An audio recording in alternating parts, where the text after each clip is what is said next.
morning, good afternoon, good evening, and welcome to another episode of Let's Argue About Plants, the podcast for people who simply love plants.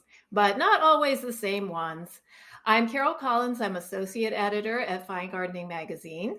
And I'm Danielle Sherry. I'm the executive editor at FG. And, Carol and I are taping this in the morning. So good morning to you, Carol. Good morning. Good morning. But I want it to be all inclusive to anybody who's listening to this episode, and perhaps the afternoon whilst gardening or the evening while commuting home from work. We have heard from commuters who say that we make their traffic woes better. So cheers to that, I guess. I don't know. So today we're creeping into summer months here. And as we think about summer months, we've been thinking about, kind of those really bodacious plants that just, those summer superstars. Maybe they've got big, luscious tropical leaves. Maybe they've got huge blossoms that, when end of June, July kicks in, you're just like, whoo, and they get big and monstrous. And they're big and bold, and they're great for the back of the border. So we're going with big, bold for the back of the border plants, and shortening it maybe for the title that you guys see online, because that's a lot. Carol, when you started thinking about this, did your mind immediately go to tropicals, or did it go to hardy plants? It might have been because Irvin Etienne wrote an article called Big and Bold for the Back of the Border in our most recent issue. And so, of course, he had some tropicals because that's his jam. But I started to think, what do I even have? I don't have enough. And it's something that before that article, I hadn't really given it a lot of thought. But now I look around and it's like, I could use some bigger, bolder plants. Yeah. Oh, yeah, absolutely. And, I loved in Irvin's article where his definition of bold was it's multifaceted. So he did, big and bold plants for the back of the border could have gigantic leaves, like we were saying, huge blossoms. Maybe it's a skyrocket, it's such a tall and crazy plant. But he also relied on some plants too. He had a golden catalpa in his article, which I thought, man, that was a cool choice, because it was not only a larger leaf, but it was that bold color that really stands out as well. So, at least that extended the definition a bit. So it made me go, all right, I probably have a few of those. Yeah. So, did you land with any tropicals on your list at the end of the day? I do. I have one, and it's the one that I grow consistently. So okay. Well, do you want to kick us off with that, or am I making you go to the wrong? No, I just got to shuffle my pages around here. But Carol loves it when I throw a wrench in the whole system here. Hey, we're keeping it real. We're answering the questions, that hard-hitting questions that Danielle wants to know.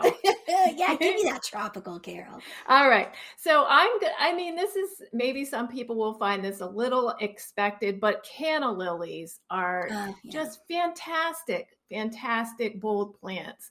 The foliage alone would be reason to grow them. And then generally they will flower later in the season. So you've got this 1-2 punch. Gorgeous, gorgeous leaves unfurling through the summer, and then flowers, and then maybe seed pods. I do not know the cultivar name of the one that I grow. It was a pass-along plant, and that's one of the nice things. This plant is very generous. It'll make a lot of tubers, and you can give them away to friends and family, and they will have plants just as big as you do in a couple of years. So what I understand is that most, or possibly all, of the garden cannas that we're used to seeing in the nurseries and the mail order are Canna generalis, and they're only hardy zones 8 to 11. And so, most of us are going to need to pull these in the winter, but it's really not that hard. Pop them out. Carol. Well, I've had people say, oh, that's too much work. I'm like, it takes 10 minutes. Pop it out of the ground with a turning fork or a spade, knock the dirt off, cut the top off. I let it dry in the basement out of the sun for maybe a week, and then I pop it into a plastic tote filled with wood shavings. And this is something Irvin Etienne taught me to do. And we had an article called Bring It In, which you can still look up on our website, especially if you're an all access member. But this is a technique that has worked for me every year since I started doing it. And you just cover them in wood shavings like you get it at the farm supply store or the pet supply store. It's usually used as bedding. That it absorbs extra moisture, but it keeps them from drying out. Nice. But what Irvin says is you don't really want to cover it. And I think he learned that the hard way, where you cover it, moisture gets trapped inside and you end up with a moldy mess. So I cover it with some cardboard and some hardware cloth because I have rodents that like to come into my storage area, but really they don't need much more than that. When you say cover it, you mean don't put the plastic lid that comes with the container on top of it. Instead, make this makeshift lid. Is that what you're talking about? That's it. Yeah, okay, something that breathes, something that takes up moisture. But if you put that plastic lid on and snap it, good luck. It's probably, it could go bad. It could be okay, but it could go bad on you. If you just have a few of these tubers, you can do the same thing in like a plastic shopping bag with just a little opening at the top to let it breathe. Okay, nice. Yeah. That's perfect. And the one that was in, I just loved the name, so it stuck with me. Flaming Kebabs was the cultivar of Canna that Irvin wrote about. Is that correct? Did I get that right? I think so. Yes. And that one gets really tall. The one that I think it maybe 5-6 feet tall. The one that I have gets 5 feet tall in bloom, which is its tallest peak. I think most of them sort of fall into that category. So if you're putting it toward the back of the border, you just need to make sure you don't have something even bigger in front of it. Yeah. But the boldness of the foliage is really the selling point. Of course, there are cultivars that have striped leaves or beautiful burgundy leaves, but the plain green with that little blue cast to it, I just think is just gorgeous. And that's, a lot of the sort of closer to the species are just have green leaves, but it's a lovely green. Now, and Carol, cannas are known to be in their native habitat, I think Hawaii, as water plants, like they are on the boggy edge. So if for the ones that you are growing in ground, I mean, do you have it in an irrigated spot or are they, okay, so they're pretty adaptable. They're adaptable. I was watching Gardener's World the other night, and Monty Don pulled one of these right out of the water. Like he had it growing in the water. So I think they can take wet, very wet, all the way to what I have, which is very dry. Out by the road, I never brought it water, and it's fine. Yeah, they're quite adaptable. That's so cool. All right. So Canna generalis, species are cultivar unknown from Carol, but really any cultivar you think is pretty darn worth it. That's what I'm saying. Like just go and get them, or ask your friends if you see one you like at the end of the season. Say, hey, could I have a tuber? Because they'll have some to spare. That's awesome. That's good that the extra bonus is that's a pass along plant. That's kind of cool. That's how you got it. And it's a good thing that you probably now have passed on to other folks as well. So super cool. Well, so my first plant is a conifer, actually, a deciduous conifer, and it's Horstmann's Recurved larch, which is Larix decidua Horstmann's, and that's Horstmann ', Recurved. This plant is super cool. I love it. Admittedly, I have it in the front of the border and it kind of has that see-through quality a bit to it. But I got to be honest, that was a mistake. I should have put it at the back of the border. When I purchased this plant, this deciduous conifer, which is super cool, zones 2 to 7, I thought that it was a typical creeping larch. I thought that it was one that was just going to be very prostrate, kind of just, jump over my stone wall, be really, really cool and ground covery. It came with a label, but I didn't look it up. So this particular variety actually does get about 12 feet tall, and that's about where mine is right now. Right at the front of the border, you'll see a picture online. It's kind of kooky. But the claim to fame for this one is that it's got curlicue branches that, are kind of long and willowy and sinuous. And then they really do look like, Shirley Temple curls all on the tips. And so it's just a really, really interesting choice conifer that, it's probably the second most asked about plant that I have in my garden. It would be stunning at the back of the border. Just this beautiful glaucous blue needle that comes out a bright, bright green when it pushes new growth. As I said, it's one of the 2 deciduous conifers, so those soft needles, not prickly needles, do fall off in winter, but that exposes that really cool silhouette that just looks super funky, like a Henry Lauder's walking stick kind of plant. The other cool thing is that because larches and this Horstmann's recurved is the same, are deciduous, they get fall color, and not just like, it gets a little yellow. This thing lights up like it's a firework. It's so bright yellow that it's stunning. So, very bold, very tall, kind of skinny, only gets to be about 6 to 8 feet wide. So if you can kind of envision that narrow profile, but just hits on every single season.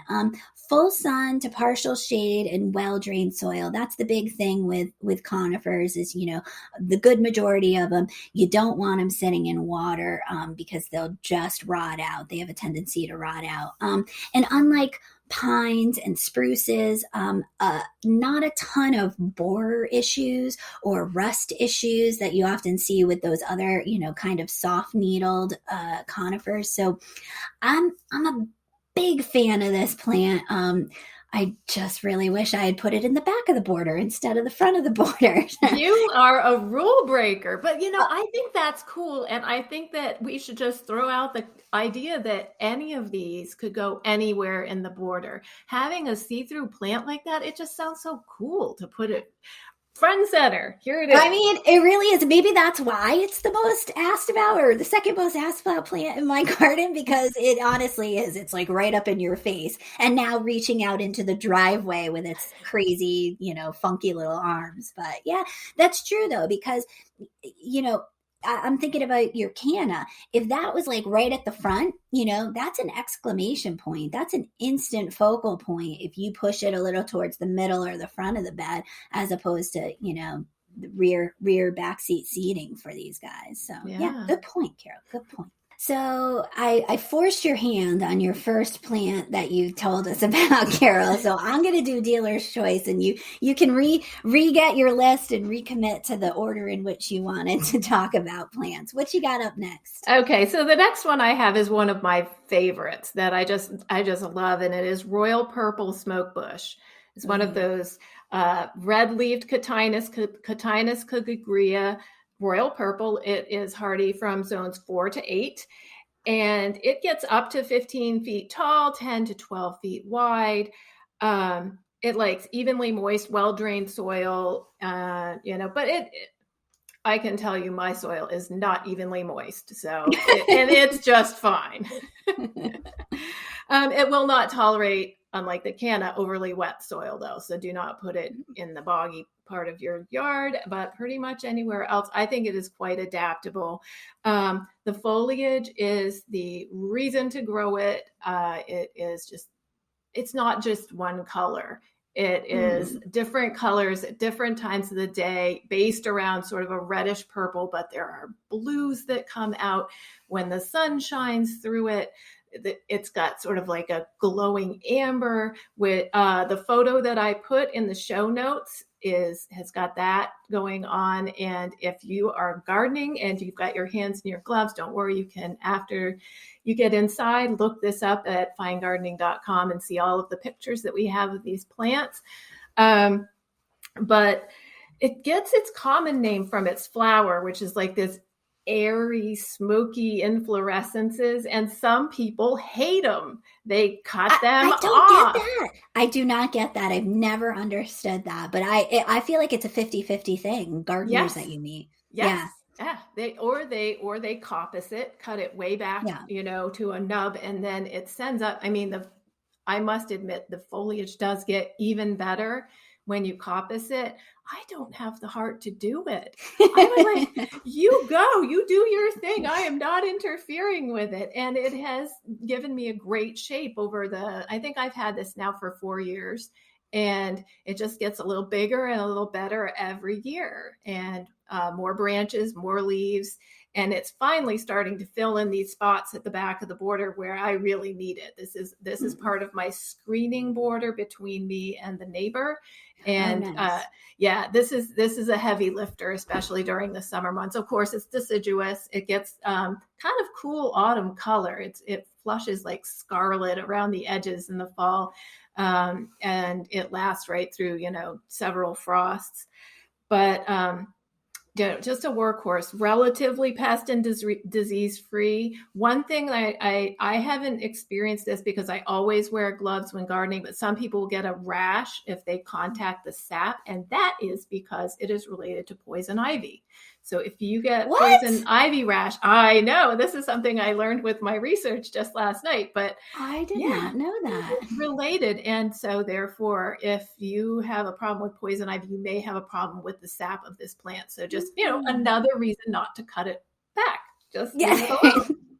There you go. There you go. I never knew that about cotinus, about smokebush. That's interesting. We did a pruning article not too long ago with Ed Gregan, and I think it was like when not to prune. It was like a really fun article of like, hey, don't do this, and it was those special instances of trees and shrubs that you really need to get the timing right on. And cotinus was one of them. And it was because it does, when you cut it early or too early in the spring, it bleeds and bleeds and bleeds that milky sap, and it can really do harm to the plant because it'll just continuously keep flowing out of the plant. So, well, I'm glad when I shot that, I didn't have, I didn't decide to, rub my finger on the sappiness of it. Interesting.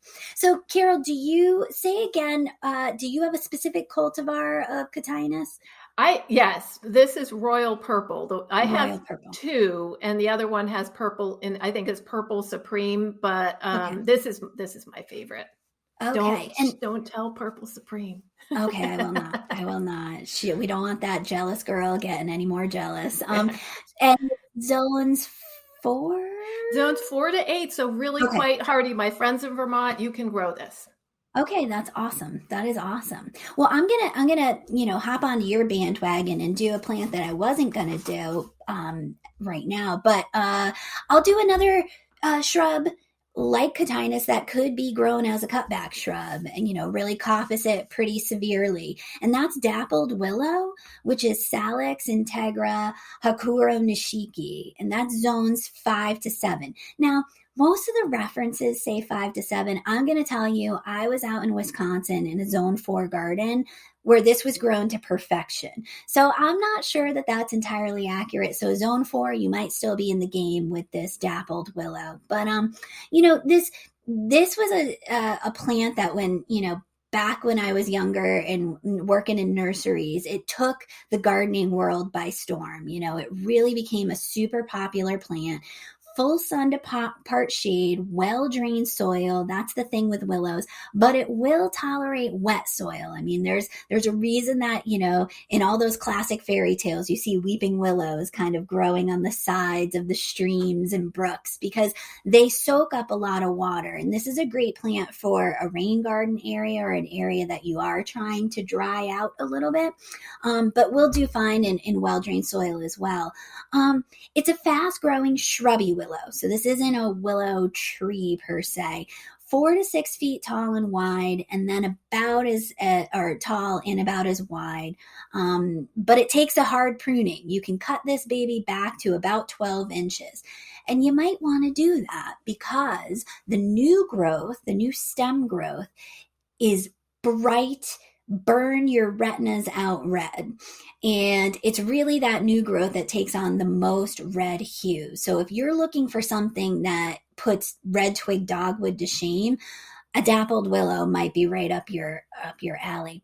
The one thing that we didn't talk about, or I haven't mentioned yet, is probably the reason to grow this puppy, and that's the foliage. And it's just stunning. It emerges pink to pale white, like a pale pink to a white color. It eventually ages to a mottled light green that looks like somebody took a toothbrush and splatter painted it with white speckles. And you get a little bit of pink in there too. It's, highly variable. Beautiful texture, beautiful fluffiness, very cotton candy looking. And it's just a really cool plant in the effect of, looks cool when it's naked, those red stems, big and bold and in your face. Then it gets that beautiful spring pink foliage. Then it fades to this gorgeous texture with mottled lance-like leaves that are very willowy and sinuous. It's just a really, really cool plant. This is a plant that I had in my old garden, which now is, 10 years ago. But my neighbor, I will say, hey, shout out to Kathy, planted a few of these in front of her porch last year or maybe the year before. And they were smaller plants, maybe 2-gallon plants that were only maybe a 1.5 to 2 feet tall. And they are now towering above me as far as their height is concerned. So fast growers, and you can just let them go. Or much like the cotinus, you can just let them go, or you can coppice that baby back to about a foot every year. So that's dappled willow, and it's Salix, Integra, Hakuro Nishiki, and zones 5, maybe 4 to 7. Do you have a dappled willow, Carol? I feel like this might have been something you had in your garden. I don't have one, but I drive by one quite often. There are a few in town that they get really. I thought it was bigger than 15 feet the last time I saw them. They're pretty vigorous. They're pretty vigorous, I think. They'll get very, very beefy without pruning and cut back. And yeah, you're right, because there's one that is on 25 up in Newtown, Connecticut, where our offices are, that it has to be approaching the second story of this house that's on the side. So yeah, I think it's 4 to 6 feet. If you're doing the cutbacks yearly, you can probably envision at least double if you're not doing the cutbacks yearly. I better tell Kathy. Okie dokie. So I do have a perennial on my list. Do you have a perennial on your list? I have one perennial on my list because I did peek at your list and I'm like, okay, she has got the woodies covered. And I also gravitated toward woody plants because, they're bigger. Yeah, they are. They're bigger. But I've got New York ironweed on my list. Nice. And that's a perennial that gets pretty big, like 5 to 7 feet tall, 3 to 4 feet wide. So, and this is, I must admit, I don't have this particular I have the species, but it's a cultivar that's much smaller. So this is Vernonia novaeboracensis. I think I'm not really sure that's how you say it, but we're going to go with, yep, that's exactly how it's said. Say it with confidence. That's the part I'm missing. And it's hardy from zones 5 to 9. So not quite as hardy as the royal purple, but pretty hardy, and definitely hardy here. I just recently saw this in Bill Noble's garden in central Vermont. And so it's hardy there. And, so that's pretty far north. And full sun is what it likes. Average to wet soil. It will tolerate your wet site, but doesn't need it. Although it is a wetland plant, it's native to the eastern U.S. and southeastern Canada.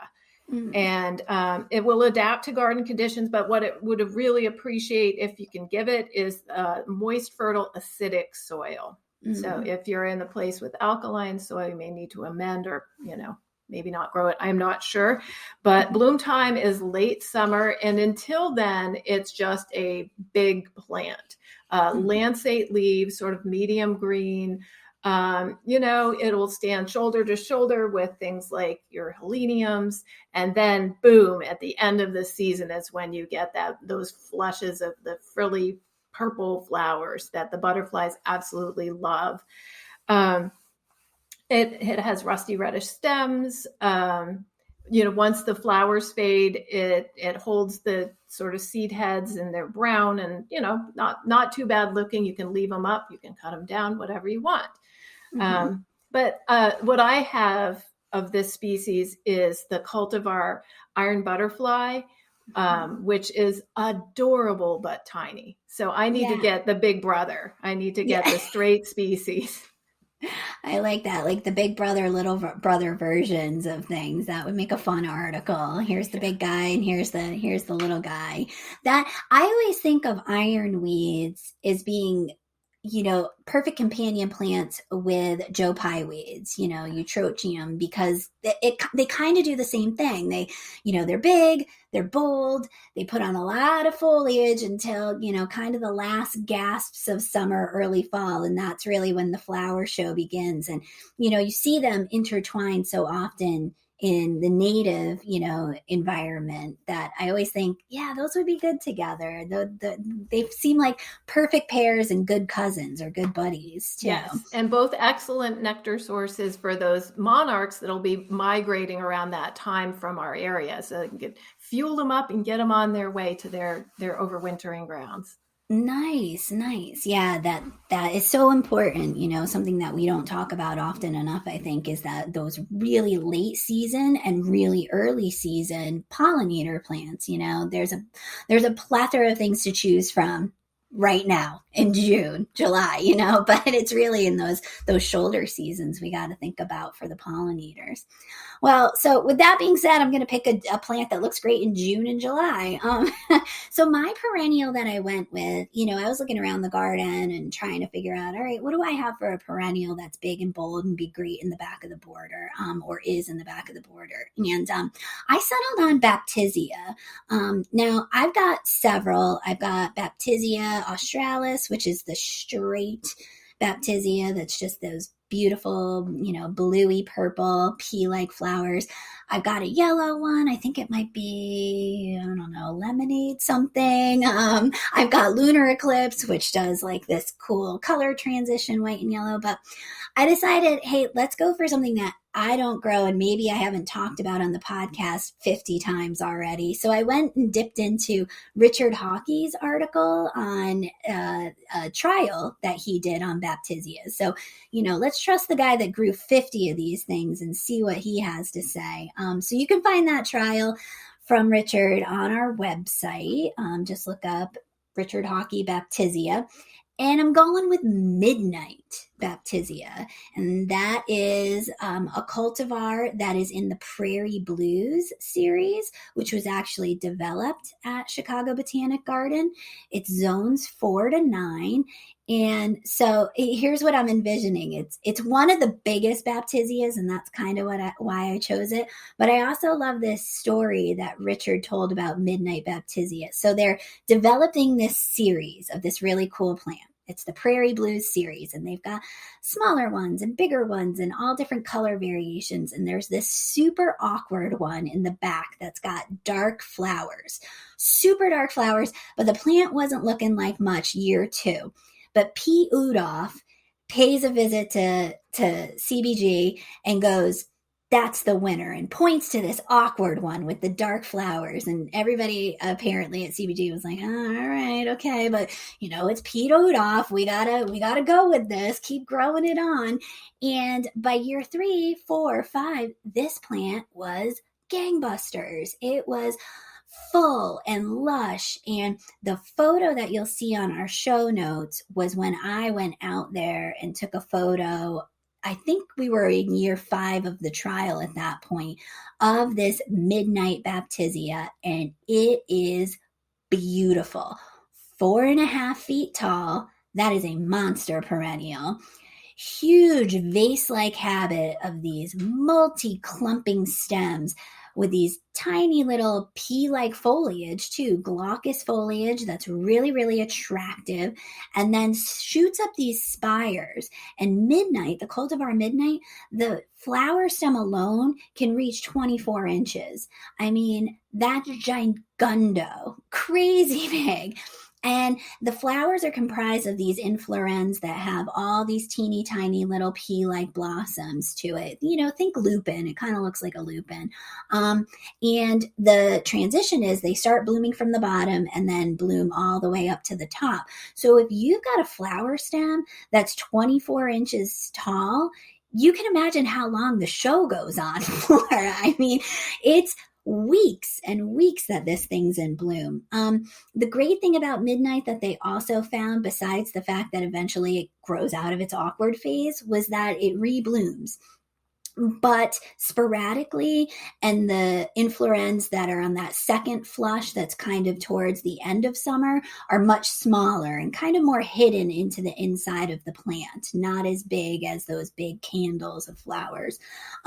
So yeah, I gotta say, if I can find room for this puppy at the back of the border, which I think I can, I'm going to plant Midnight Baptisia as my new back of the border perennial, because I'm kind of sad that I have a couple of different cultivars, but not this one.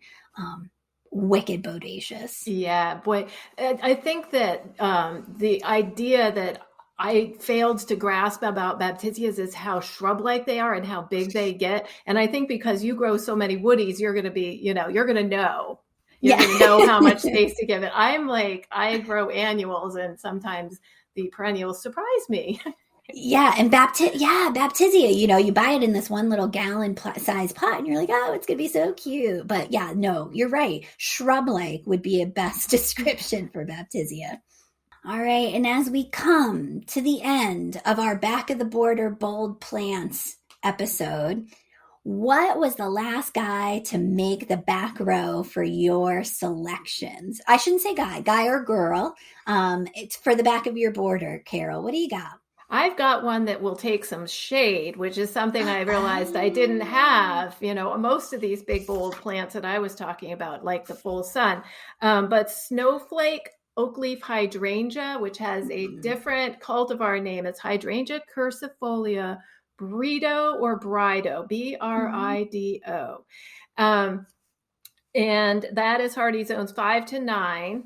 But this I love it. It has big foliage, and it gets 5 to 8 feet tall eventually, and 5 to 10 feet wide. So it's not sort of out of control, big growth like you would get from the straight species. But the flowers, holy cow, the flowers, they are double. It's like stacks of those sterile florets in a ginormous, I would say 1 foot long panicle, tapered, just gorgeous. And unfortunately, really, I don't see too many flowers on mine because the deer seem to think that part of hydrangea is like candy. And so I get, they do cutbacks for me all the time, and it blooms on old wood. And I just feel like there's not that often that old wood gets to bloom. If you have problems with hydrangeas where the flower buds are killed back by frost too, this can have that problem again because it blooms on the old wood. So if you have a really, really hard winter like we did last winter, I suspect I will not see a flower on this year at all, even if the deer left it alone. But it can take full sun, but it can also take partial shade, which is where I have it, like moderately moist, well-drained soil, plenty of organic matter, which is not hard to give. And it has a long bloom period. So it starts in early summer, and it can go 6 to 8 weeks. And the flowers are white to begin with, and they gradually fade to pink and then brown by late summer, unless the deer eat them, which they will eat the flowers too, like an ice cream. Chomp, chomp, chomp. But when it's happy, And if you can keep the deer away from it long enough, it can put on a great show. That, you know what? Oakleaf hydrangea was what fell off as my number 5 plant. So I'm so glad that you did it, because I was thinking, oh man, we really should get, at least, if not a smooth hydrangea, an oakleaf hydrangea, because that's a great, I have a whole, 1, 2, 3, a bank of them in one area of my garden. And the deer seem to leave them alone, but I think that's because there's more attractive plants before they get to the oakleaf hydrangeas. So I think, I'm feeding them prime rib before they get to the oakleaf hydrangeas. But yeah, stunning. And if you didn't know any better, if you were a gardener that came from, say, the other side of the planet and they arrived, I feel like a lot of people might think this was a tropical, because those leaves look like oak leaves, but they look like oak leaves on steroids. They're giant and they can get, head sized. Yes. They're huge. Like a dinner plate. Yeah. It's the leaves alone are just fine. I don't mind when it doesn't flower, because it's still a great texture at the back of the border. It backs everything up, and they're, again, a lovely color of green, just like nice and soft. Yeah. And as because of that old wood, as that old wood ages too, something that I was pleasantly surprised by once we got, 3 or 4 years in, the bark started peeling off kind of like cinnamon sticks, which was really a cool, for us in New England, you got to get your kicks in where you can when there's not much going on in winter. And that's an attractive thing to have at the back of the border too, that cinnamon stick exfoliating bark. Oh, yeah. That's awesome. And a straight species is a native.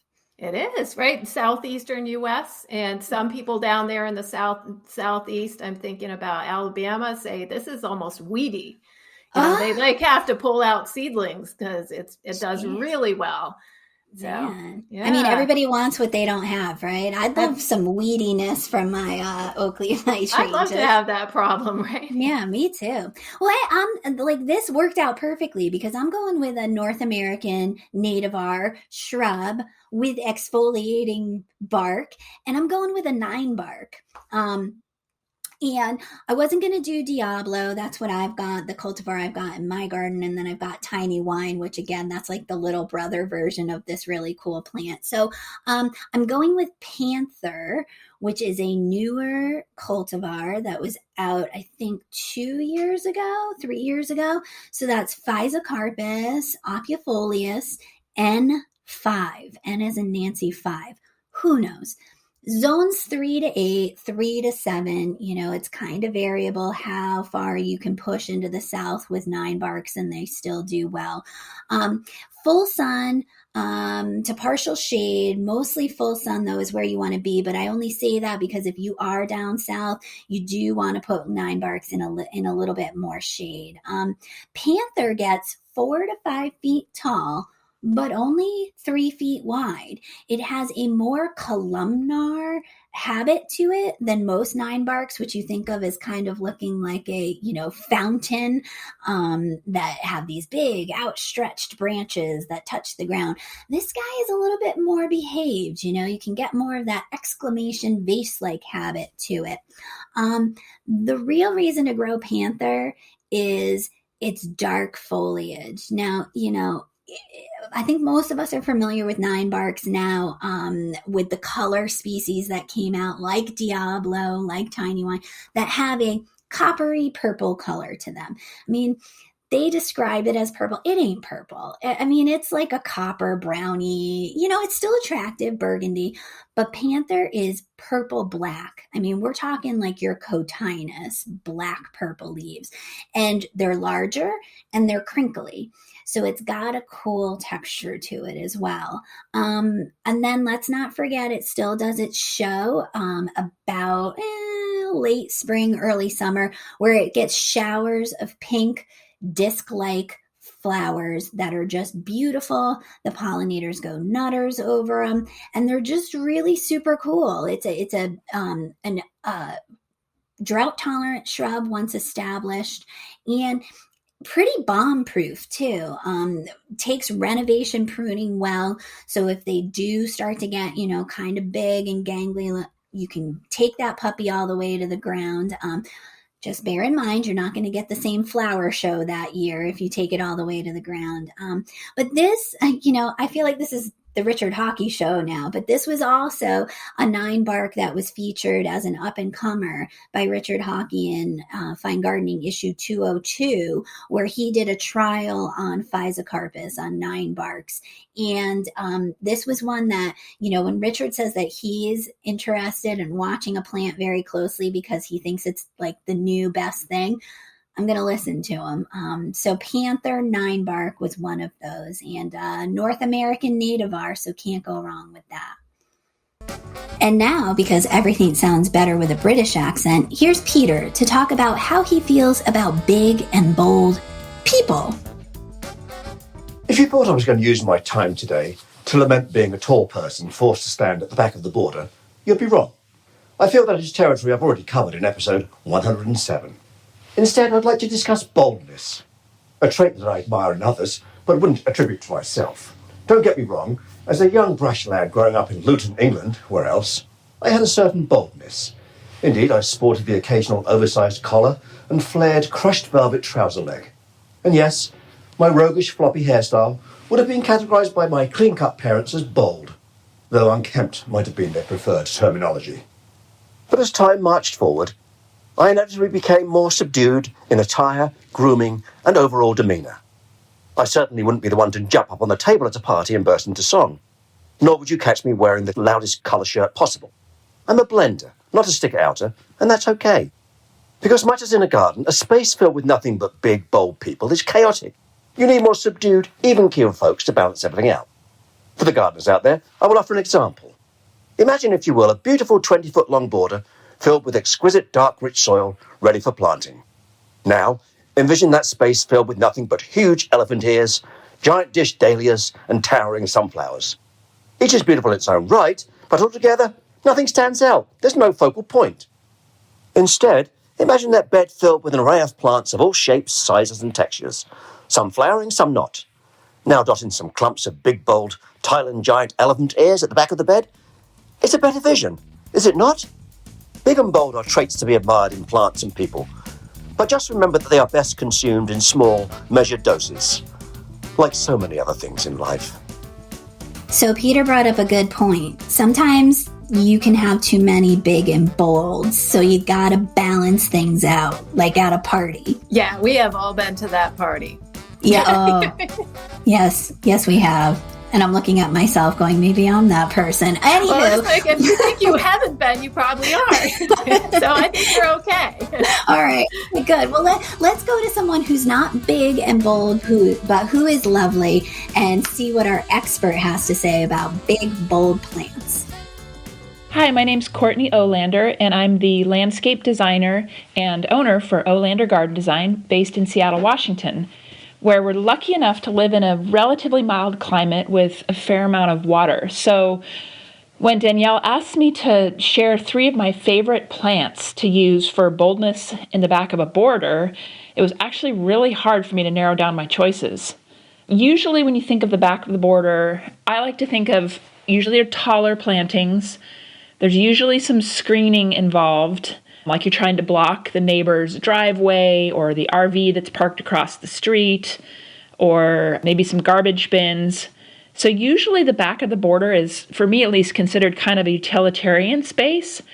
So it is really fun to try to find opportunities to add some boldness when you can. So for this, I'm going to share my top 3 choices, and 2 of them are evergreen, and 1 is deciduous. So the first one that I want to share that really, really is bold is Phormium tenax sundowner. So Sundowner New Zealand flax.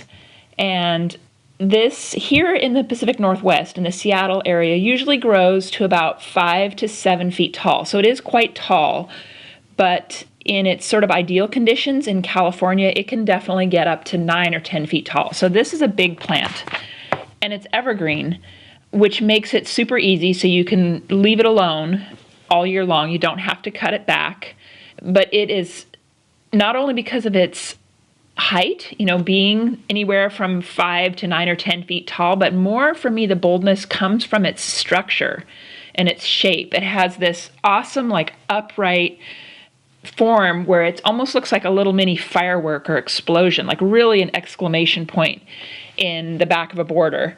And I find it pairs really well, or sort of contrasts really well, with plants with a finer texture in front of it, because it does have that really large, strappy foliage. It provides really great contrast to finer textured plants in front of it. It does prefer sun, full sun, and it grows best in zone 8 to 11. And it sort of has like moderate to low water needs, which also helps it be a low maintenance plant and more drought tolerant. And its leaves are bronze, and the margins have sort of like coral color to it. So it's another fun one to sort of play with the color and find something that picks up on that bronze and coral color. But really, it's the shape and the structure and that really great exclamation point and upright fountain shape that make it bold. And the next evergreen plant that I like to use, and is Choisya ternata Sundance, or Sundance Mexican orange. And this is just a bushy, mounding-shaped shrub, and not particularly large. It's more of a 5 to 6 feet tall and wide. So it's not necessarily the shape or the structure, as with the phormium, that make it bold. It's the color. So if you know me, you know I love to use color in the garden. And so it's chartreuse, like a bright chartreuse. And so that's what adds the boldness, because it really draws your eye in to that planting. And so I like to tie it in with other chartreuse plantings when I can, like something like a Carex evereo, so that's like evereo sedge, or Aztec gold speedwell, the ground cover, because what happens is then your eye travels around the garden. So the Sundance Mexican orange can act as a really great evergreen sort of structure plant that then you can play off of. So again, because it is evergreen, it provides the year-round color. And then in early summer, it's just covered with white, fragrant blossoms. So it's kind of nice to plant it near a front door if you can, because whoever's coming to your front door is going to experience that fragrance. It can be used in quite a different conditions. So full sun to partial sun, moderate water needs, and it grows in zones 7 to 10. So it's hardy and it's easy to care for. So again, another one of my favorites for boldness, but in this case, it's the color, that bright chartreuse color. And then the last one that I want to share is not our evergreen, it's a hydrangea. So it's Hydrangea paniculata quickfire, or quickfire hydrangea. And this can grow up to 6 to 8 feet tall and wide on sturdy, upright stems. And for me, the boldness for this one, it comes from like the surprise factor. And for me, that's always one of the most favorite aspects of gardening, is when you're surprised by something in the garden, whether it's bulbs coming up in the spring, or in this case, if it is planted in the back of the border and it has shorter shrubs in front of it, it springs to life behind those shorter plantings. And quickfire hydrangea actually blooms about a month earlier than most hydrangeas. And another sort of surprise factor that I love for this hydrangea is the fact that the blooms, they change color. So it comes on initially white, like a creamy white, and then it transitions to a pink, and then in the fall, it's almost like a burgundy color. So for me, this is one of those plants, like I'll come back, and visit a garden in October or November and honestly be shocked. Like, look at that. It's still standing upright on its sturdy stems, and it's got this gorgeous like burgundy color. And, it's that feeling like, wow, look at that. It worked. Like, it's doing what it's supposed to do. And I'm always pleasantly surprised. Another benefit is that you can cut the flowers and bring them in to enjoy in a bouquet, or you can dry them and use them for a wreath or a dried arrangement in the fall. And it likes full sun, partial sun, or filtered sun. And it needs moderate water. So again, it's quite easy care. You do need to prune it back once a year, and then you just leave it alone. But it can be planted in a variety of conditions. And so this one grows in zones 3 to 9. So it's It's a plant that can be grown in multiple areas in our country. So those are 3 of my top favorite plants for boldness in the back of a border. Again, it was hard for me to narrow it down. There's so many great choices, but in one case in the Sundance choisya, it was the color, the bold color, and then for the Phormium Sundowner, that was the awesome upright structure and kind of exclamation point that it provides in the garden. And then this quickfire hydrangea is the surprise factor. And it's sort of multi-season purpose, use, and then the fact that it changes color. So it's, again, one of my favorites. So I hope this is helpful and you guys find it interesting. And thank you very much. Bye-bye.